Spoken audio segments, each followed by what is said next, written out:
Hi guys, I know it's hard to start an online business, but the fact is everyone is having troubles with traffic,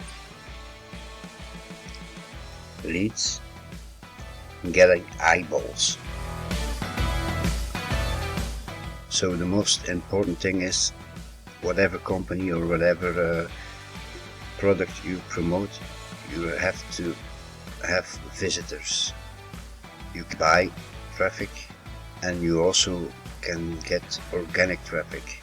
Traffic is the hardest part there is in an online business, but in this group recommend there are a lot of people who can help you with traffic, sales. Look down in the description. There you can find some more details. Okay, see you later. Jason out.